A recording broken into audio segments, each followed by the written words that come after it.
learning different things along the way?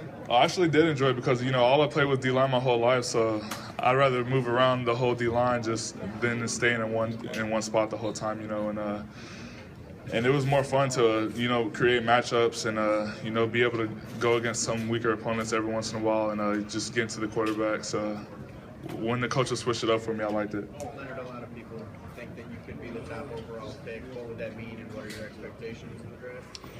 It would mean a lot for me. I expect myself to go as high as possible. I have high expectations for myself, and so do my coaches, and that's just the way I've been coached for a long time. And it would mean a lot to me and my family to go as high as possible. And if number one is the spot, then I would love to be there. What were the determining factors in deciding to go pro? I decided to leave early, and it actually was a hard decision. College was a lot of fun, and I built a lot of great relationships with coaches and players there. So, it was definitely hard for me to leave, but, I have a single mother that's taking care of 5 children, and, I have a small family, and, so some family factors had to tie into that, and, I had to make the decision to leave. What's that going to mean when you're able to help take care of your family when you're drafting the NFL? It's going to mean a lot, My mom was a strong single parent, and she took care of 5 children that were all my size, so I'm pretty sure it was hard for her to put a lot of food on the table. And she's a strong woman, so I'm hopefully one day I'll be able to repay her. Who are some other players that you watched, maybe model your game or Jet Sets? I try to be mostly like myself as much as possible, but at the same time, one guy that I look at a lot is J.J. Watt. He's been one of the best defensive players in the league for the last few years, and also, like he said, he's very versatile. Like I see myself, and when I watch his film, I see that the coaches try to make mismatches, just how they do with me at USC. So I try to base my game off of a lot of his things that he does. When was the first time you realized you could be a game changer? Was it high school, or when you saw you had a talent for this? Bud Dupree, podium B. I actually couldn't play football until I got to high school, so I actually wasn't developed at all once I got to high school. But I would say about sophomore year, once I came in as a freshman and made a base for myself. I started as a freshman, and that's when all the press and hype started coming. And Coach O was telling me I was one of the best players he ever coached. And hearing it from a legend coach like that, that's when I started knowing that I could be one of the best D linemen if I put my mind to it. You didn't play because your mom wouldn't allow you, or why not? Oh, I was too big for Pop Warner, so there was a weight limit, and I was above it. So as a kid, it made me really sad because that's a lot of boys' dream to play football, and to not be able to do that, it was hard. But my dad told me it was gonna pay off one day, and it is. So. What was the weight limit? How big were you at Pop Warner? The weight limit was 180, and I've always been a big kid, and I tried to play Pop Warner when I was in middle school, and I was already 210, so I couldn't just cut 30 pounds to play football, So I actually played rugby for a little while at a state team, and I actually liked rugby a lot. It taught me the physicalness before I got to football, so it kind of helped out a lot before I got to play football. You talked about, just growing up a Raiders fan and how you'd like to play for those guys. Obviously, you'd like to go number 1, but if you end up going number 4 to them, would that be a pretty good match for you?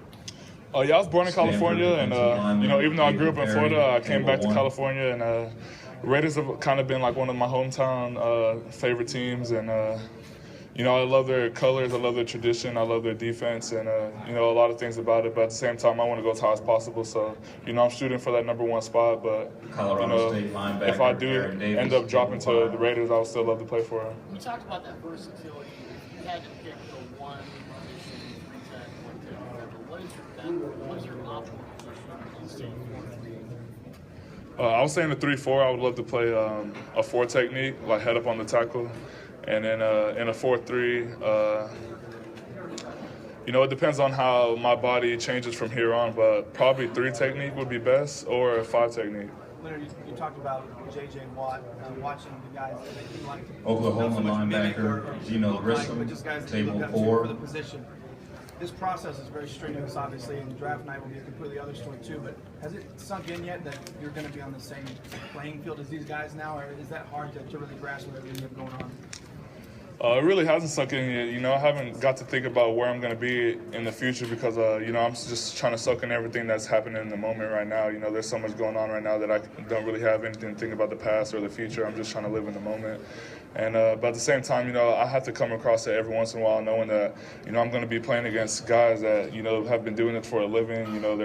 They're grown men, and I'm 20 years old, about to join the league and have to compete with these grown men that have been doing this as a profession for a long time. So, you know, it's going to be a hard competition. Was there a particular age where you thought I can actually probably make a career out of playing football? And what age was that?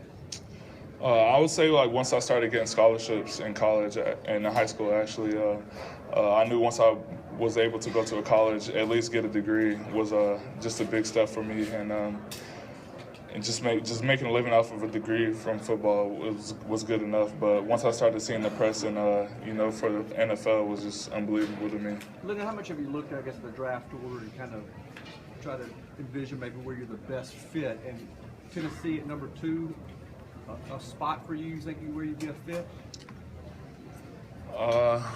You know, just like you said, I'm kind of versatile and you know, where I could play and. You know, I can see myself playing for any D-line, you know, wherever they would want to line me up. And, you know, I'll just try my hardest to learn in that position and, you know, learn it to my best ability and play the best I can. Have you thought about what you want to do for your mom once you finally get your contract done? I definitely want to get her a house. You know, growing up with her, I had to move around a lot. We never really had like a hometown neighborhood because we had so many different houses. And so I want to get her a house and just make her stay there. Get a stable house. Did you guys, were you all squeezed into like a little apartment or something? Or? No, we actually had a pretty nice house. My mom was a nurse, so she was high on education for us, and she had a good education, so she was able to take care of us in a good way.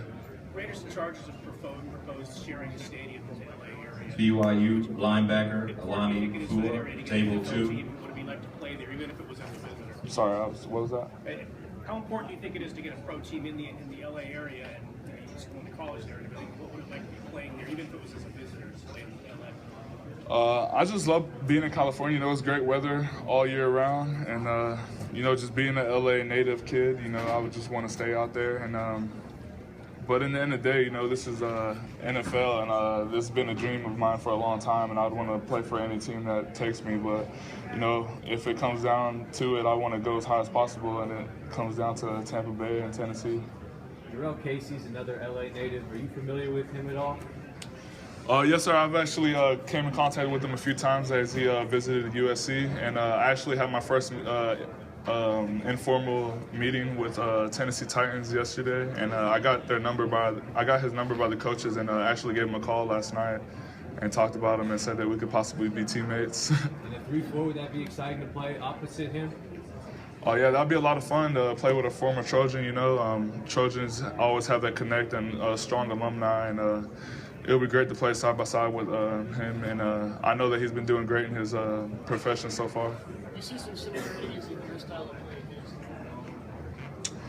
I'm not sure. I haven't been able to study his film that much, and you know, we're a lot different body types, but at the same time, he has been causing a lot of disruption in the backfield, and you know, I could see myself doing that at the next level.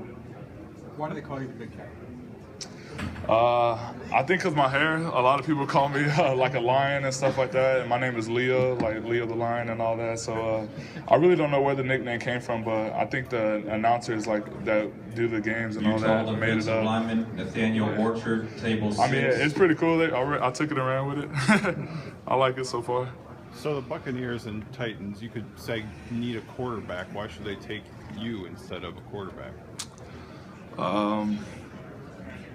You know, it's a tough question you know, I'm competing with quarterbacks at a really different position than a quarterback. And I would say that, you know, from the previous years, you know, sometimes it's like taking a chance when you take a quarterback. You know, you never know what you're going to get. And I would say that I'm going to bring that disruption, and, you know, I'm going to bring that physicalness, and I'm going to get to the quarterback and get to the pass. 2 more, please.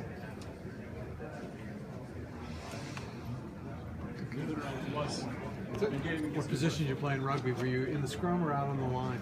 I was in the scrum, but I was at the back of the scrum. I played 8-man. So you got out sometimes? Yeah, I was able to run the ball a lot. That's kind of why I liked rugby so much, because, you know, I'm so used to being on the defensive side, tackling guys, and I was able to actually hold the ball and run sometimes. Considering how you were over the weight limit, were you a big baby when you were born? I was about average size, but Yeah. I just grew up really quickly. You know, I was always bigger, and I was always the biggest kid in every class. Yep. Thank you.